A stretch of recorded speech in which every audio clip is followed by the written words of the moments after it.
This is the X-Zone Broadcast Network, broadcasting worldwide on broadcast affiliates and satellite program providers, including CNN Broadcast Network, Sirius Satellite Network, Star Media, Good News Radio Network, Angel Broadcast Network, Wiki Broadcast Network, and WPBN TV. For more information on the X-Zone Broadcast Network, visit us at www.xzbn.net.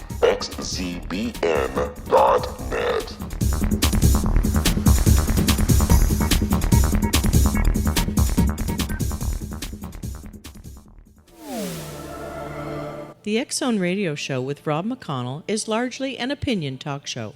All opinions, comments, or statements of fact expressed by Rob McConnell's guests are strictly their own and are not to be construed as those of the X-Zone Radio Show or endorsed in any manner by Rob McConnell, Relmar McConnell Media Company, the X-Zone Broadcast Network, its affiliated networks, stations, employees, or advertisers.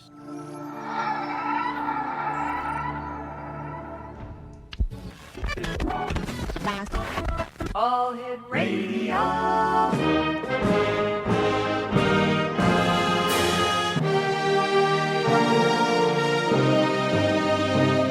Welcome to the X-Zone, a place where fact is fiction and fiction is reality. Now, here's your host, Rob McConnell.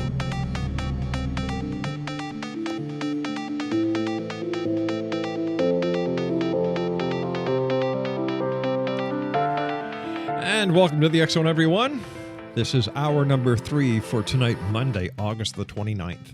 My name is Rob McConnell. We're coming to you live and around the world from our broadcast center in Hamilton, Ontario, Canada. Don't forget, you can always send an email to studio@xzoneradiotv.com on all social media sites, X-Zone Radio TV, and our main radio website at xzoneradiotv.com. My guest this hour is a gentleman we've had the pleasure of having on before. Dave Schock is his name. And Dave grew up in Dayton, Ohio, not very far from the Wright-Patterson Air Force Base. Now, growing up near Wright-Patterson Air Force Base, it spurred his interest in UFOs in 2008. He got more interested as an amateur astronomer. And Dave, take it from here. Tell us a little bit about yourself and what the interest with ufology and astronomy is. Yeah, thanks, Rob. Yeah, I just, growing up around Wright-Patterson, you've always heard about the Roswell and bringing everything to the Hangar 18. And well, it always stirred your interest as growing up. But then there, like I say, in 2008, I got more interested in it and joined a few forums and talked about it. And I come up with the idea on why we haven't used the technology of today to answer this age-old question and maybe launch our own satellite to do it ourselves. Okay, before we get into that, Dave, let's talk about your beliefs in UFOs. Number one, have you seen a UFO? Well, actually, I did. Being an amateur astronomer, sitting out all night long, I had never seen nothing. Really? And then in 2013, I was living in Denver, and I was out on the back porch having a cigarette one night, 2:30 in the morning. I look up, and I see this giant boomerang-shaped thing flying over. And she was huge, Rob. I'm telling you, this thing was as wide as it could be. It wasn't very high up, and it had like 10 white wispy lights on the leading edge. And you can make out the shape. It was boomerang-shaped. More like, the B-2 Stealth, the big flying wing. Right. But this thing would have been about 4 or 5 of them, wing to wing, stuck together, flying in a giant thing. That is pretty darn big, Dave. It was huge. It was amazingly huge because the stars and things disappeared as it went by, and blocked it out. And this thing went over as quiet as a mouse, heading right towards downtown Denver. I could not believe it. And the thing is, I seen that thing 4 times within a week. Late at night, same flight path, there it was again. And now, amazing. It should have, if it was a plane, should have made a sound. Another thing, it was so huge, just it was amazingly huge. But that 4th time, now this was during a meteor shower time, and it flew over, and it kind of went behind a tree and disappeared. And it wasn't 1 minute later, a huge meteor come flying in, same flight path, huge thing. It lit up the sky, and as an amateur astronomer, I know these things a bit, and I thought, oh my gosh, here goes the windows.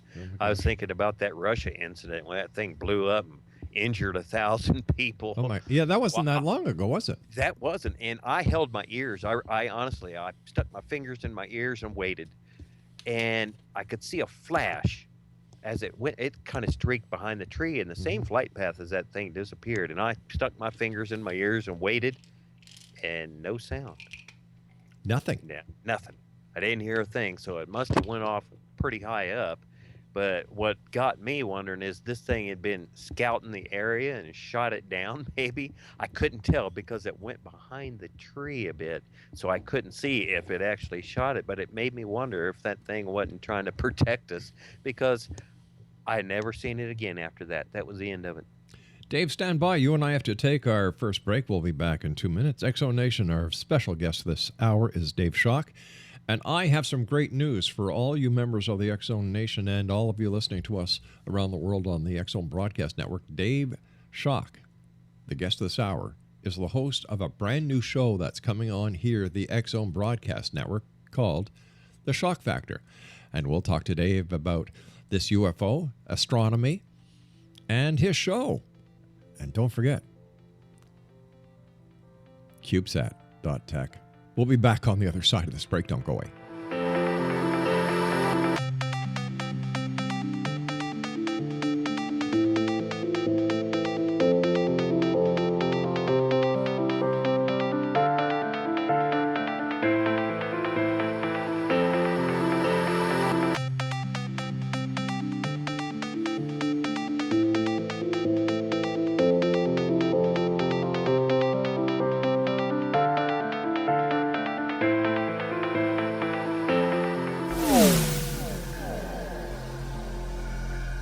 This is Kevin Randall.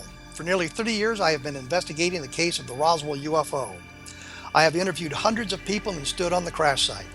Now in Roswell in the 21st century, I have reviewed dozens of hours of audio and videotaped interviews, examined hundreds of files that relate to the crash, and have returned to Roswell in an attempt to put all that information into the proper perspective. For the first time in Roswell in the 21st century, I have made a dispassionate reevaluation of all that material and provide a new look at what happened. This is a book that clears away all the clutter that has hidden the truth for so long, strips away the various lies that surround the case, exposes the Air Force attempts at cover-up, and found a core of solid information that tells us all where the case stands today. Roswell in the 21st century will be available in just a few weeks. For more information, please visit my website at www.kevinrandall.blogspot.com.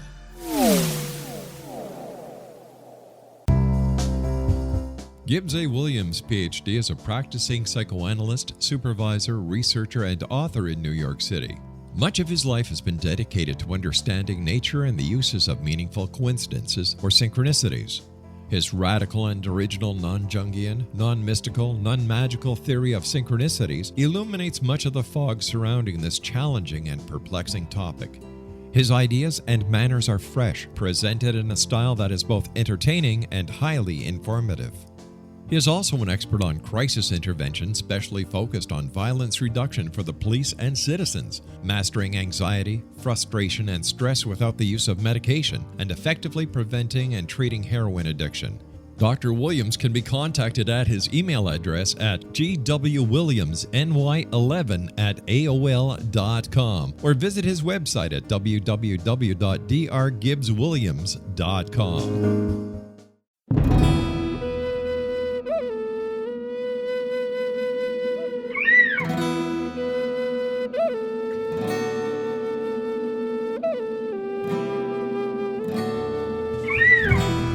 Shamanism is recognized as a method to access the quantum level. Mastery of shamanic skills puts spiritual information and healing power into your hands. Path Home Shamanic Art School, a bonded Colorado certified occupational school, has met rigorous state standards, ensuring its director and instructors have the qualifications to teach the shamanic arts. Path Home offers its certification program in blocks of study. Block 1, a 5-day intensive, will be held in the beautiful mountain town of Coaldale, Colorado, October 13th through 18th. Registration deadline is September 12th. Experience journey trance, power animals, helping spirits, sacred space, and life purpose. Come discover your power. Join me, Gwilda Wiyaka, in the magical world of shamanism. Call 303-775-3431 or visit findyourpathhome.com. This is the X-Zone Broadcast Network, broadcasting worldwide on broadcast affiliates and satellite program providers, including CNN Broadcast Network, Sirius Satellite Network, Star Media, Good News Radio Network, Angel Broadcast Network, Wiki Broadcast Network, and WPBN TV. For more information on the X-Zone Broadcast Network, visit us at www.xzbn.net.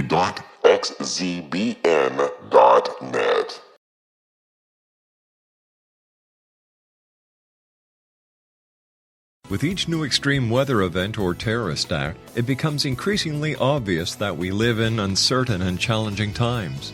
We all buy car insurance. Why not collapse and catastrophe insurance? Matthew Stein, an MIT-trained engineer and green builder, has written 2 outstanding books to help people prepare, plan for, and deal with everything from minor situations lasting a few days to full-on collapse.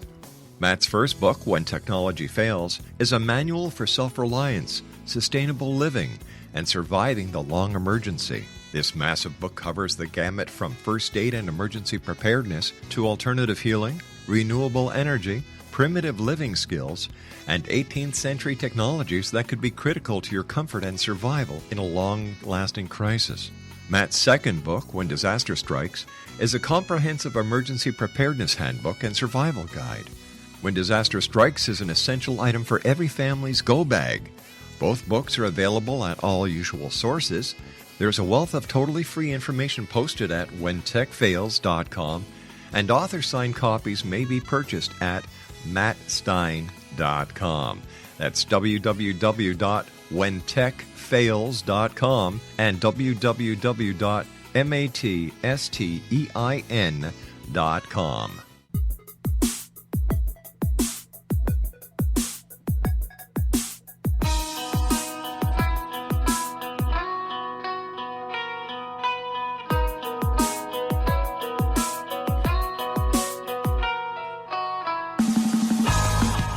Welcome back, everyone. Dave Schock is our special guest this hour. CubeSat.tech. That's CubeSat.tech. And you can always find Dave on Facebook /Dave.Schock.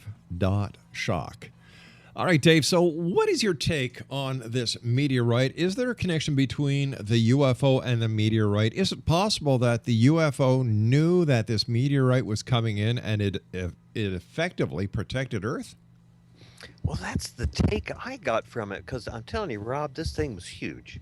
That's why I stuck my fingers in my ears. I'd never seen one this big, and I used to drive truck years ago, and I had seen so many of them come in. I really had, and this thing was a monster. That's why I stuck my fingers in my ears and waited. I thought, oh gosh, here goes the windows. Kaboom. And yeah, and it didn't make a sound, and it wasn't. But like I say, 1 minute after that thing flew over Denver.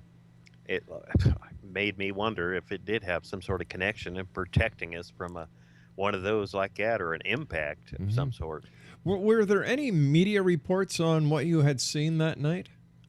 Actually, yes. Within all around those few days, they had lit up the sky around the country. So some seen over Ohio, some seen around. That particular meteor, I think it only had 1 or 2 reports on the darn thing. That was about it. So as an amateur astronomer, and I give amateur astronomers a lot more credit than I do with the mainstream astronomers, because you guys have no agenda. What you want to do is you take the responsibility, and I don't believe an amateur astronomer would suppress any information or any sighting that he saw. So that's why my hat is off to amateur astronomers. So did other astronomers report this meteorite or this whatever it was? Not that I know of. I didn't research it enough. I probably should have really got into it and researched it and asked around. I did post at a few sites about it and in the report.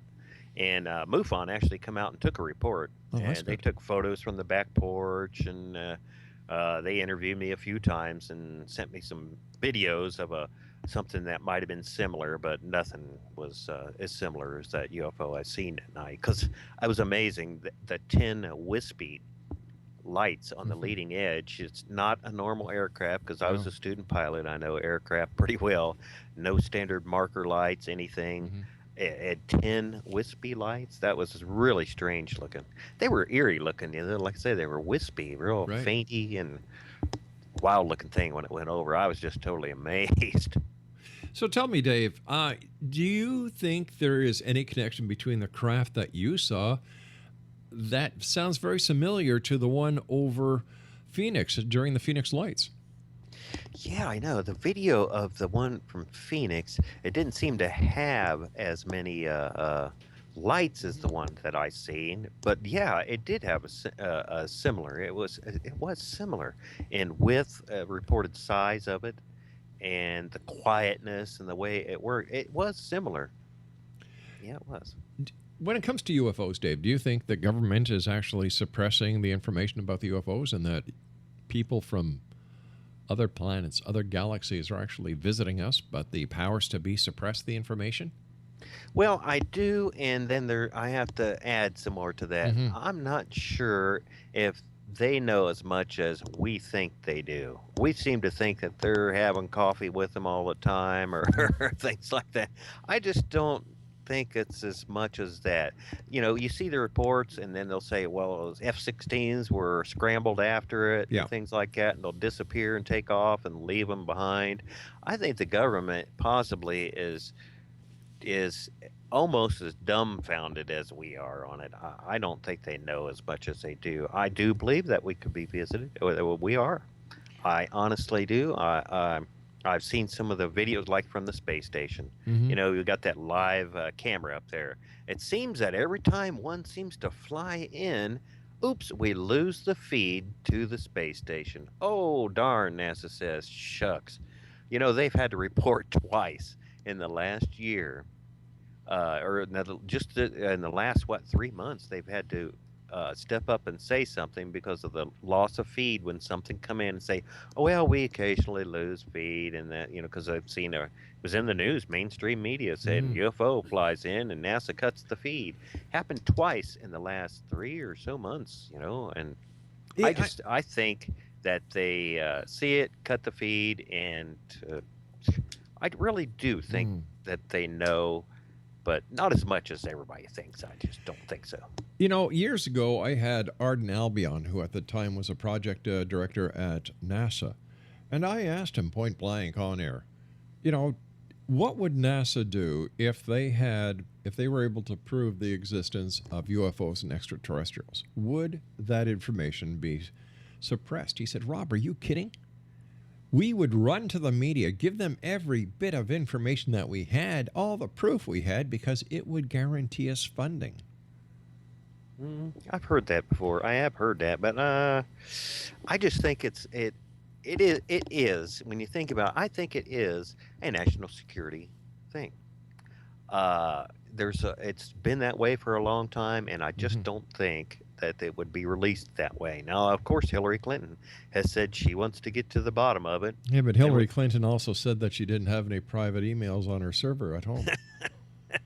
Hey, I'm speaking of that question. Is it illegal to delete emails? It depends if you're Hillary Clinton or not, especially if they're top secret and if they're on your home server when they should be on the State Department server. That's a good question. I believe if you ask any law-abiding citizen, they would say yes. But if you ask the Attorney General of the United States, she says no. But the FBI says, well, yeah, that's against the law, but... I don't know. It just seems like, especially if it's a national security, kind of thing, that they should be deleted instead of saved. I don't know.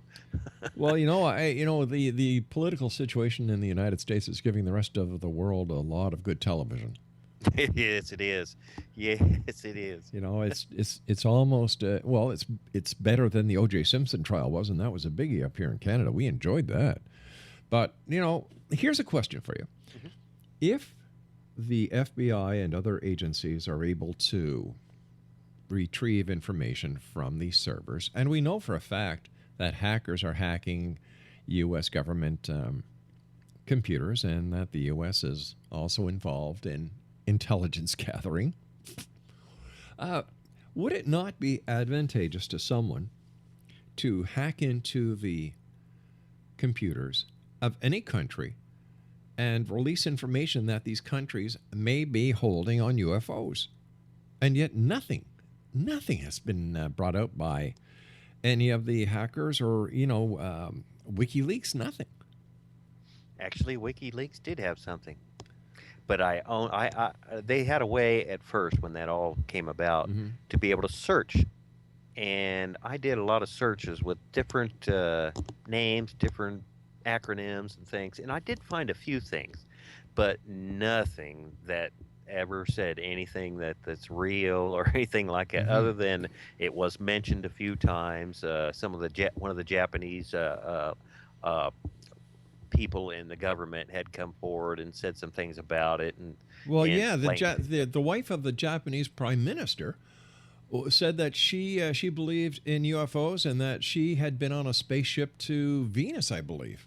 Yeah, I remember seeing a little bit too much one. sake there, I think. That's exactly right.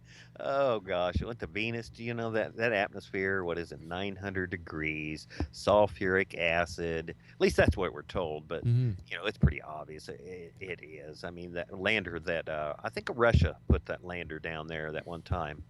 And it lasted for only minutes, just a short time, and it went to pieces because of the atmosphere. I just don't see that there's nothing there. As an amateur astronomer, does it make sense to you that the lunar expeditions were canceled and that now they're being considered to be a viable resource for mining as well as helium-2? No, helium-2, ain't that amazing? It is. And water. There's plain old water there too. So, I don't see why we couldn't have habitats and be living there on the moon. I just don't know why. But the cancellation of the projects going to the moon, I never could wrap around that. We had plenty. We had rockets built. There were Saturn V's already standing by to work. We had Apollo 18 and 19 were in the works, and poof, they canceled it all. But that was at the time that they thought, well, let's do this reusable rocket, and that was the shuttle. And they started working on the shuttle program and designing that, and it took many years, over the 70s, over 10 years to produce and get it together. And that's supposedly why they canceled that. But low Earth orbit, I mean, that's as far as we go now. It just kills me why we haven't done anything more to the moon with the simpler, cheaper way. I don't understand it. Well, let me ask you this. Who owns the moon? For example, America landed there after the Russians. Russians landed a robotic system on there, and I don't know if they planted a flag or not. We all know that America did. But you've got these other countries now, China and India, that are going to be going to the moon. Who owns it, and how are they going to say, well, you can have this right, you can have that right? Does it fall under the jurisdiction of the United Nations, or how does this work? It actually is a jurisdiction under the United Nations. They actually have a say in it, and the U.S. has some sort of say. Now, I just recently, within the last few weeks, seen an article of they have the X Prize of who's going to make it to the moon. It's people doing, trying to get the little probes and things there. And there's one set to go here not too long from now, within, I think, next year. But this small little thing, they had to get written permission from the United States to even land there. They can't just, we're going to send one up there. They just shot it out of the sky. Well, I'm sure that China and India and Pakistan don't give a damn about what the United States say when it comes to the moon. I know. Yeah. I couldn't understand where the problem was with that. Could those people have maybe launched the rocket in a different foreign country or on an island somewhere that nobody owns, and then say, heck with y'all, But exactly. They actually had to have written permission. Isn't that strange? I wonder what's behind that. I don't know. Even all the space flight in the United States is handled through the FAA now. If you want to go up in space to the space station, it's all FAA. You have to go through them. Would that be because the airspace over the United States is governed under the FAA, and whether you're going through the atmosphere or coming back in, it's still the FAA jurisdiction? Yeah, I think that is exactly why they now handle it. Yeah. Dave, you and I have to take a break. We'll be back in a couple of minutes. When we come back, Dave, I'd like to talk to you about CubeSat, speaking about satellites and such. Mm-hmm. Exonation, Dave Schock is our special guest this hour. www.cubesat.tech.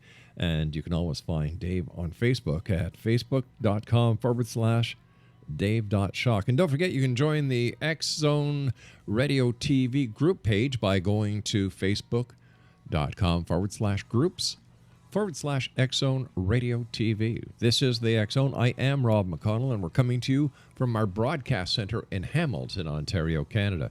And don't forget, check out www.xzbn.net.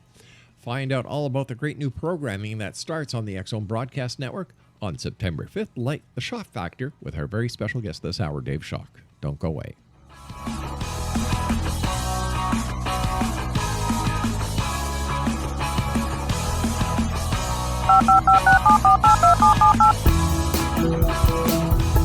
Did you know that when you're on the road with limited data or Wi-Fi, you can still listen to the X Zone Radio Show with Rob McConnell, The Science of Magic with Gwilda Wiyaka, High Tech with Corey Kay, and every minute of the 24/7, 365 programming of the X Zone Broadcast Network by calling 712-432-9459, courtesy of TalkStream Live. No smartphone, app, or internet needed. It saves your data plan, and it's free if you have unlimited minutes. Call 712-432-9459 to listen on any phone, anytime, anywhere. Remember, 712-432-9459 for the best of paranormal, new age, thought-provoking, sci-fi radio programming 24/7, 365.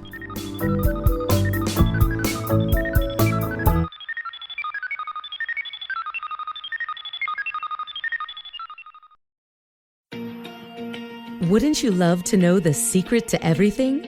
Well then, meet Dr. Kimberly McGeorge and her cutting-edge breakthrough knowledge that combines science with possibility. Dr. Kimberly brings real-life answers and healing to those open to alternative solutions. She teaches solution-based programs and classes that will change all areas of your life forever. Specializing in conscious creation, intuitive readings, and energy medicine, you can rapidly shift health, relationships, business, and money and abundance challenges quickly. Receive her best-selling book, Secret to Everything, at no cost by going to secrettoeverything.com/X-Zone. That's right, transformation can start now. Just go to secrettoeverything.com/X-Zone and receive Dr. Kimberly's book for free.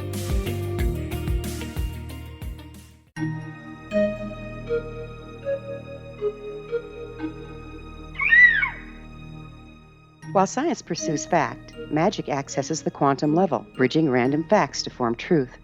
As long as science and magic remain separate and polarized, the truth cannot be known. I'm Gwilda Wiyaka. Join me on the Science of Magic radio program, dedicated to unification and evolution of consciousness. During each episode, I'll be speaking with experienced and respected scientists and mystics. From astrologers to astronomers, from medical doctors to shaman, the scientific method to dowsing and intuition, we'll weave together information from seemingly divergent practices to promote unity and enlightenment. Join me, Gwilda Wiyaka, and the Science of Magic right here on the Mutual Broadcast Network. For more information, visit www.thescienceofmagic.net.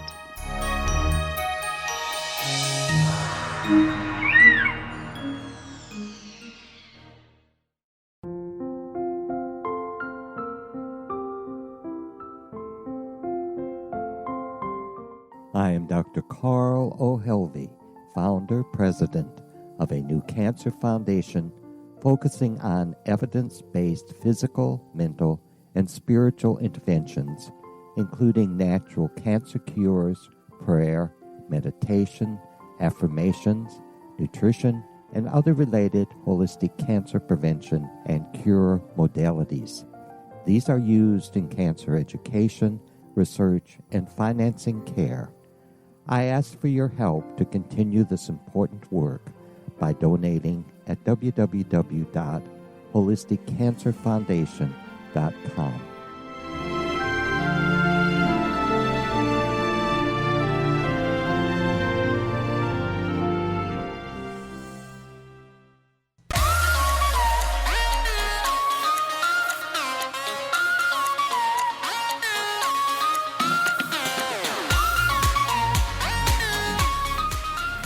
Welcome back, everyone. Don't forget that if you want to find out all the great new programming and our fall program schedule for the X-Zone Broadcast Network, just visit www.xzbn.net. Dave Schock is our special guest this hour, CubeSat.tech, and Facebook.com/Dave.Schock. All right, Dave, tell us about CubeSat and how you got involved in this fascinating project. Well, yeah, I originally came up with the idea of doing a satellite in '08, and after I got it all together and got support around the UFO community for it, I looked into it and got a company to actually Orbital. They were going to build it for me. Loved the idea. The guy loved it, and he called me back and said they could do exactly what I wanted, but it would be about $200 million.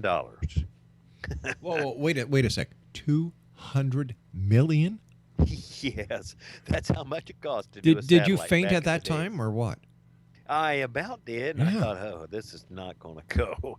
So I tried. I did. I worked for over a year to try to gather up support and money, and I got nowhere. It was just too much money. So after about a year and a half, I pretty well gave up. Stayed in the UFO community, many forums, and made a lot of friends in it. Right. But I then late last year, I ran into a group, a fella named Dave Cote out of Canada, and he was going to launch a cube satellite for UFO research.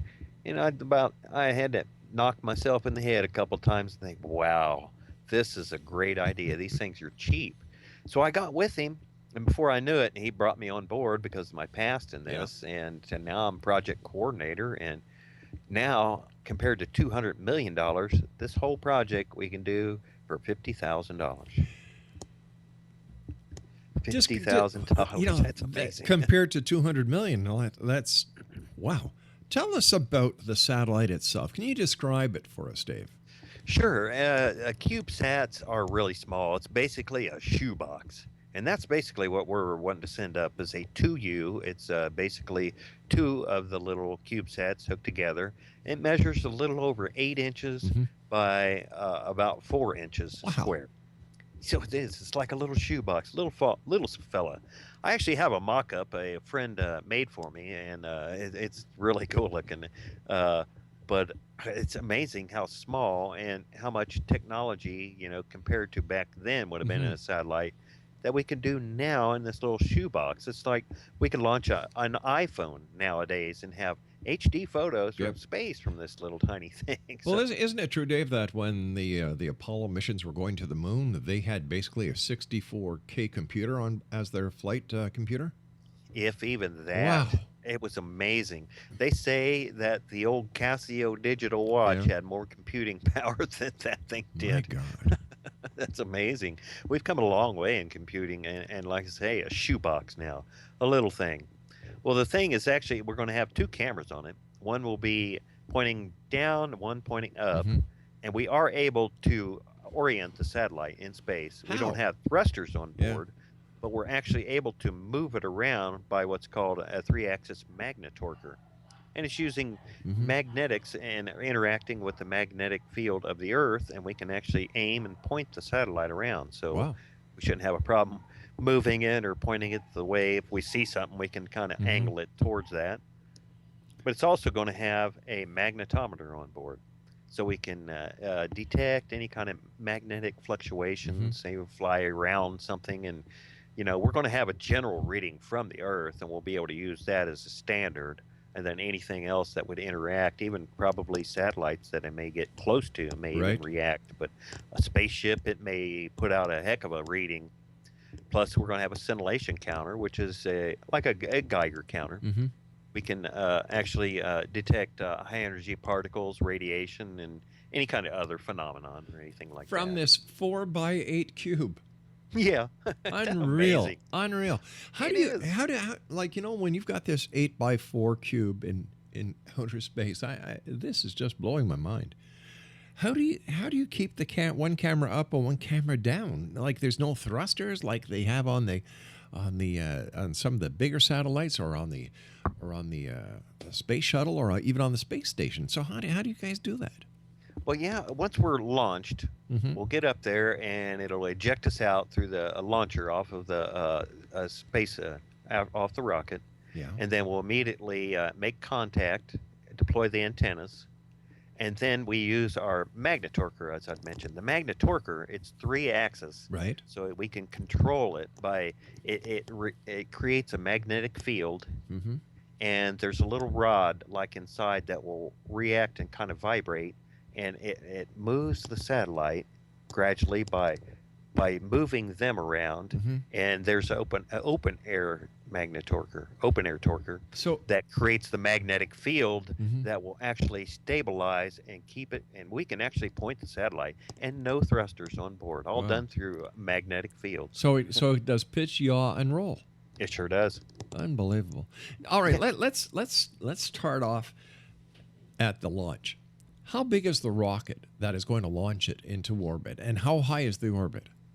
Well, the rocket is not very big. The company Interorbital, they're out of the Mojave Desert Mhm. over there at the Mojave Spaceport, Right. and we're launching with them. We already paid for the launch. Right. It's actually paid for. Wow. 16,500 for the launch. How But, big is the that's cheap. rocket compared to the rockets let's that we see I during have the launches? seen a photo of it because I haven't actually seen it. I haven't been over there yet. I'd love to get to their place, and it's only maybe 6-7 hour ride from here. But the rocket, let's see, it's less than 100 foot tall. Gosh, Wow. it's barely, let's say, 35, 45 feet maybe. the And most. you and I were talking over the weekend, and you were telling me that it's basically hydrogen propelled. Oh, no, not this one. No? Okay. Okay. Yeah, I was talking about a possible propulsion. Oh, okay, right. For the So what is the satellite, yeah. propulsion on this rocket? I think this is a solid rocket, solid fuel, just like what was on the space shuttle's solid rocket boosters. see. Yeah, basically the ST's rocket fuel kind, like that. Yeah. Gotcha. Now, when the rocket launches the satellite and it gets into an orbit, what kind of orbit is it, and how high is the orbit? I'm pretty sure that we're going to be at about the 190 mile mark. Mhm. And the space station itself is only at about 250, and that's still considered low Earth orbit. Right. That's what we'll be on. But we're only going to be at about the 190 mile radius around there. And I think we're going to be in a polar orbit. So we're actually not going to be going to the same as the space station. We're actually going to be going over the poles back and forth, and then circling the Earth. So it will always be going over, like where I live. I'll catch it every once in a while coming Right. over my path, and it does make a path every 90 minutes, just like a regular orbit, like the space station. Now, how is the tracking done? I know that with NASA, they have Earth stations that they use for the tracking. How is the tracking of the space cube done? Well, it's actually done through NORAD and all that. They'll keep track of it. They'll keep an eye on the darn thing. But we actually have a communication network that we're paying for, Mm-hmm. that will keep a constant link with the satellite. So we'll always be able to get photos and things like that all the time. So it's Right. always going to be in contact with, better than the space station. From what I understand, they lose contact. I don't think my little CubeSat's going to lose contact. So Well, there you go. Maybe I NASA love should that. learn some lessons from you guys. The flight time or the mission time in orbit is how long? yeah, unfortunately, that's what I hate about this. We're only looking at probably 3 months for this first shot. Mhm. We're hoping to be able to do this often. If we can make this popular enough and gather enough money, we can either flood the skies with them or keep one going up every 3 months, depending on how well we do on our fundraising. but we're only looking at like 3 months. But the camera will be taking HD photos every 5 seconds, always. Now, Every are 5 they going to seconds. be in full HD, or are they going to be sent down through thumbnails? Okay, yeah, this is how this works. They will always be taking an HD photo, both Okay. cameras, same time, every 5 seconds, snapping a One shot. up, one down. Snapping a shot, right. And they're stored on board too, but they're also going to be transmitted down in only thumbnails. That saves data costs because the data costs on this is going to be like $3,000 a month to keep Wow. contact with it. And that depends on how much we send down and stuff. If we was to send all HD photos down constantly, It'd be phenomenal. oh, the data costs would be out. Yeah. It'd be crazy. But so we send them down in thumbnails. We're also going to have a kind of a motion detection.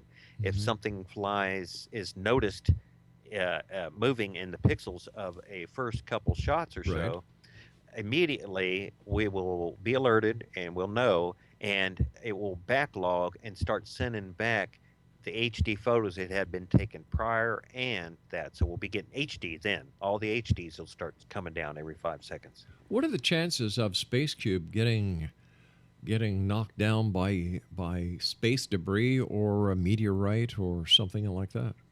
I have a better chance of winning the Powerball. Than Really? that happening. Wow. Yes, Okay, that's it good is news. true. That really is. The way they're figured now, and sure, you think and you see the photos of all the space junk around Earth. Yeah, there is a lot of stuff, but that stuff's really monitored, and they're in certain orbits, and our orbit is a predicted orbit, and they wouldn't put us up there with a chance of 50-50 shot that we're going to get shot down by a meteor or something.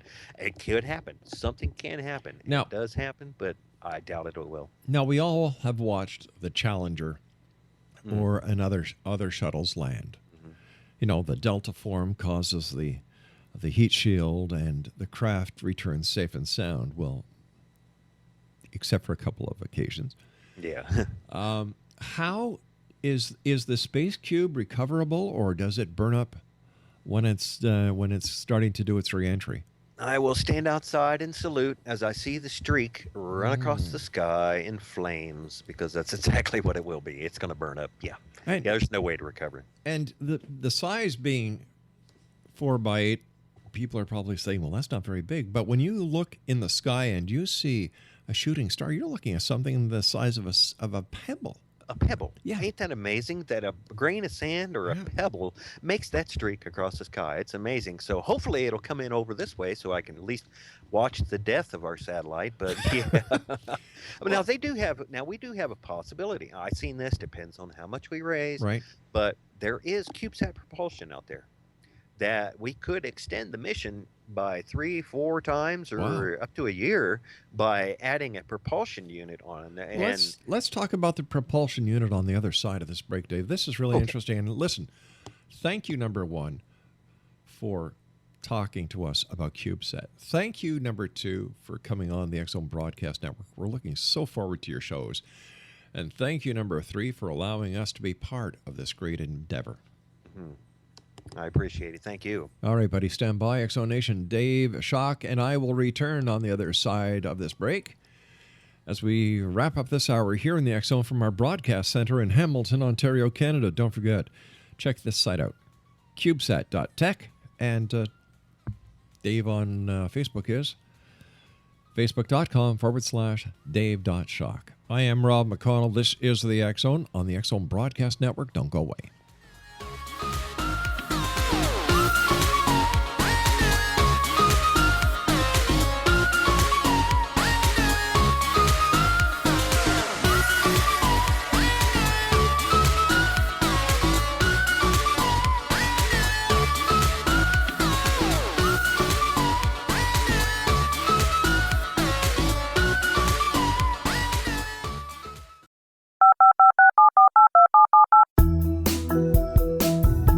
Did you know that when you're on the road with limited data or Wi-Fi, you can still listen to the X-Zone radio show with Rob McConnell, The Science of Magic with Gwilda Wiyaka, High Tech with Corey Kay, and every minute of the 24/7, 365 programming of the X-Zone Broadcast Network by calling 712-432-9459, courtesy of TalkStream Live.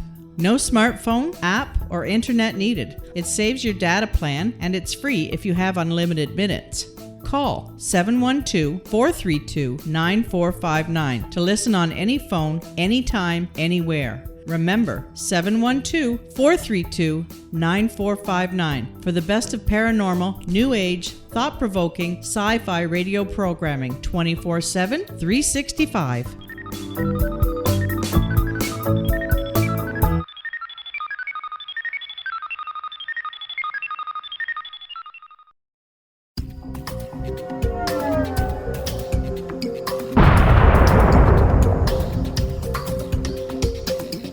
Coming soon to the X-Zone Broadcast Network is A Different Perspective with me, Kevin Randall, as your host. We'll be taking a close look at what is happening in the world of UFOs today with side trips into the paranormal. Guests will range from those who are household names to those who have a different perspective on a variety of topics. No topic will be taboo, but there will be tough questions asked as we all search for the truth about UFOs, the paranormal, and those things that excite us. Sometimes we'll agree with a guest and sometimes we won't, but we'll try to keep the program topical. For those of you who would like to read, be sure to visit www.kevinrandall.blogspot.com and remember to listen to the other fine programs on the X-Zone Broadcast Network at www.xzbn.net.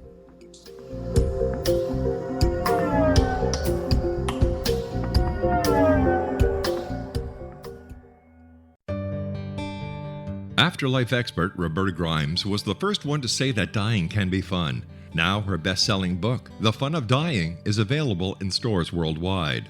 So if you wonder whether death ends life, how it feels to die, or what heaven might be like, The Fun of Dying was written for you. And if you have always been afraid of death, or if you worry that your life has no meaning, let The Fun of Dying ease your fears and bring new meaning to your life. Nothing said in The Fun of Dying is based on the teachings of any religion. Instead, Roberta draws on evidence to explain how death happens, how it feels, and what comes next. A lot of the best death-related evidence was produced in the first half of the 20th century. When it is put together with recent discoveries, it tells a consistent and amazing story. Roberta Grimes blogs and answers questions at robertagrimes.com. Her wonderful book, The Fun of Dying, is available on Amazon and at stores worldwide wherever books are sold.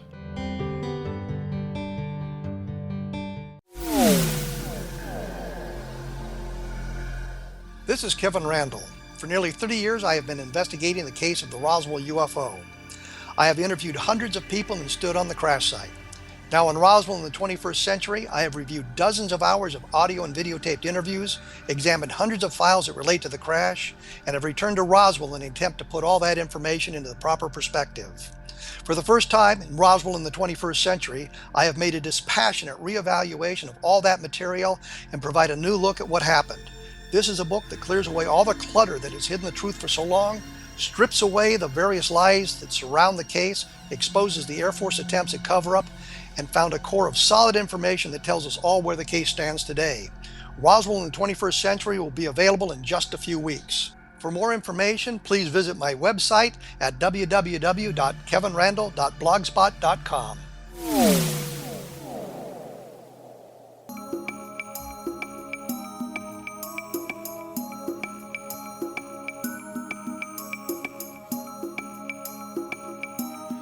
Exonation. I don't know. I'm excited about this CubeSat. Just imagine a couple of people, Dave Schock and David Cote, right? Yes, yeah. And a handful of other visionaries have gotten together and are doing what the government, what NASA, what major corporations have never done. And that is launching a satellite, a CubeSat, that is going to have a mission of looking for UFOs. It's never been done before, unless the military has done it and they don't tell anybody. But here you've got people who are saying, hey, you, the members of the world, you deserve this information. They're explorers, space explorers.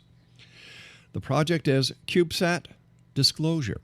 The website is CubeSat.tech. And Dave, just before the break, you were telling us about a possibility of extending the flight time, the mission time, as well as propulsion systems. Yeah, there is quite a few out there. I got to researching it a little while back of how we could extend the mission, because 3 months to me, I hate that. Gosh, Yeah. but that's how a lot of these CubeSats are. But we have possibility. There is CubeSat propulsion. I seen one that uses a electrolysis because during launch they don't like volatile chemicals and things to be in your cube satellite. There's been a lot of regulation on that. So this thing only uses water. It has onboard stored water, and when it gets up there through using the solar cells, it has a little electrolysis thing it goes on, and it creates its own hydrogen and oxygen, and has its own little rocket nozzle. It's a little tiny thing. Gosh, the rocket nozzle's small little thing about the size of a Sharpie. Well, sure, because if you look at the size of the satellite itself, 8 inches by 4 inches, that still amazes me, Dave. I've got to tell you something, pal. When you think about the vastness of space around this planet, and here you're going to launch a satellite, 193 miles in a polar orbit for 3 months, looking for UFOs. 2 cameras, one pointed up, one pointed down. Man, you guys are visionaries. I love You're it. explorers. I'm excited. Yeah. I'm excited. It'll take a bomb to pry me away from my computer when I get that up there. I'm going to be loving these photos and stuff. Oh my gosh, as an amateur astronomer, to have our own satellite up there like that, I'm excited. I really am. So, Dave, if people want to participate in the fundraising that is still going on to further develop this project and take it hopefully to the next step where we have an extra couple of months, we can you can get the propulsion system. Where do they go? How do they do it? What's the mechanism behind raising the money? Well, we do have a website set up right now on Indiegogo for fundraising. It's at CubeSat.tech. You can go there. It should take you to our little page there. There's a video that Dave Cote made there. It's about 10 minutes long. It explains the project. There's a news interview that he did in Canada. And also Tercer Milano, I think it is, out of Mexico. They were kind of on board too, and they were promoting it also. And there's a little thing on them. It's in Spanish, so they just wrote at the bottom subtitles so you can actually read it. But you can see all the information at the CubeSat.tech. You can scroll down through. You'll see all of us that's on the team. Yes. You'll see a lot of information and technology that our builder, Matt Lippert, he actually works for AFB, which is at Wright-Patterson Air Force Oh my Base. gosh! He's the one building the satellite. He works CubeSats for the military. They're at AFB, Air Force Institute of Technology. Unbelievable. So yeah, he's a good guy. He loves the idea of UFOs and stuff too. I mean, who don't? Probably 3/4 of people in the world are interested at least. We could get those 3/4 to chip in $1 a piece. We'd have enough to have our propulsion system on it. Yeah. And go from there. We could put a live HD camera on board. That is, instead of taking pictures, a live view. So the possibilities are endless. We just need to raise money. Yes, that's it. See, we're hoping that we'd get to at least the 50,000. Yeah. Because we're a little over 30,000 right now. We've already raised. We need roughly around $20,000 more, and that will get the satellite built as we wanted it. If we could raise more, that's the more we can put on it. And that propulsion system that I've seen, I think it's over $50,000 to add it to it, but it'll extend the life of the Cube satellite for a long time. So, if we was able to, but it just depends on what we raise and what we can do. But even getting the CubeSat into space, just raising the 50,000 and then the telemetry cost, that is a monumental feat. Yeah, I thank the UFO community for what we've done so far. We have raised, like I said, over 30,000, and I know some of the speakers at a lot of these conventions and conferences have been talking about us and promoting our project. Yeah. I went to the International UFO Congress earlier this year, and gosh, I was passed around to everybody from Stanton Friedman. Everyone loves the project. Stanton, he's a riot. Uncle Stan, After yeah. meeting him in person, the man is a crack up and laugh, and really nice guy. I was totally impressed with Stanton Friedman. He was a riot. You know, Stanton Friedman was one of the first guests that we had on the show 25 years ago, and I had the opportunity last year of spending 3 days with Stan at the Alien Cosmic Expo in Brantford, Ontario, while one of our companies, the Digital Broadcast Network, did the live TV feed on the pay-per-view. And I had the pleasure of meeting Stan. Let me see who else was there. Michael Horn was there. Victor Vigani was there. Len Kasten.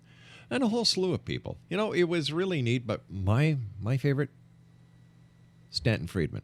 Yeah, ain't he right? I love the guy. He is. He was so fun. I get a different impression, and I'm sure everyone does. You see him on TV. He looks like a, old guy. It might not be as friendly as can be. Gosh almighty, he's totally different. I had a great time with Stan. He cracked me up quite a few times. I had to laugh and step back. Darn. He is a great guy. And, Paul Hellier was also there. Paul, yes, yeah. So, listen, once again, tell our listeners how they can donate and be part of this great project. Well, yeah, go to the CubeSat.tech. It'll take you to the Indiegogo campaign that we have going now. It says Extraterrestrial Disclosure UFO CubeSat Satellite. And it's by Dave Cote. You'll see that out of Vancouver, Canada. You'll see we really haven't raised hardly anything yet at all for this current campaign. So we're just getting this one rolling, and I think we've kind of about tapped out most of the UFO community. Well, hopefully the word will get out now, and we get a few extras. Well, we're going to do everything we can to make sure corporate America and corporate Canada knows about your project. That's great. And we're going to do our very best to get the recognition that, number one, your team should get for pulling this together and getting the funding so that your dream and the dream of Dave Cote and all the other members of CubeSat Disclosure come to fruition. Yeah, I'm really excited. I hope that we can get some people to come donate a couple dollars, $10, or depending. You'll see we have a few perks. We do have some perks, and you can actually be able to log in and take your own photo from space, HD photo, if you want. By the way, when Dave is talking about perks for all you druggies out there, he's not talking about hot Percocets. No. We're talking about things that you may get if you donate a few dollars. Yeah. You'll see the perks there. It's on the side there. But read down through, and I really think this is a great idea. It's time that we take this into our own hands. And if we see something, we do. Great. Then we can stick our tongue out at NASA, and that's the end of that. Well, you know what? What you're doing also, my friend, is proving that it is we the people. That when we, the people of the international community, bring ourselves together, there is nothing that we cannot do. And maybe we'll be an example to politicians. Maybe we'll be examples to the different religious philosophies who can't get along together. You see, in my book, CubeSat Disclosure is a lot more than just getting this little satellite into space. You are actually doing what with millions and millions of people think about, but they don't do it. Or you and your team are actually doing it, my friend. Yeah. Yep. Where our launch is paid for. Yeah. We just need some more to help finish and pay for our data costs. That's where it's going to cost us a lot. Listen, we're nearly coming up to the end of the show, Dave. Once again, thanks very much for coming on. We look forward to working with you and Dave and the other members of CubeSat to make this the greatest success, the greatest civilian launch success ever. It's going to be fun. It's going to be great. Glad you're participating. I appreciate it, Rob. Well, we appreciate everything that you're doing too, Dave, and I look forward to your first show, The Shock Factor, here on the X Zone Broadcast Network with our very special guest this hour, who is the host of that show, Dave Schock. Dave, thank you so much for joining us. Great Thanks, pleasure. Rob. I appreciate it. Thanks for having me on, and I look forward to a great relationship with the network. You've got it, my friend. And X Zone Nation, once again, come on, get that wallet out, get that credit card out, get that PayPal account out, and go to www.cubesat.tech and make a difference, because if you're not part of the solution, you're part of the problem. Well, that's it for tonight, everyone. I'll be back tomorrow night at 11 o'clock as we continue here in the X Zone from our broadcast center in Hamilton, Ontario, Canada. So from Craig, my producer, my beautiful wife, who is our senior producer, Laura Rogers, and to all our listeners, our hosts, our guests, our affiliates, thank you so much. 25 years and going strong. So until tomorrow night, as I say each and every night, we are our brother's keeper. And always keep your eyes to the sky and your heart to the light. Good night, everyone.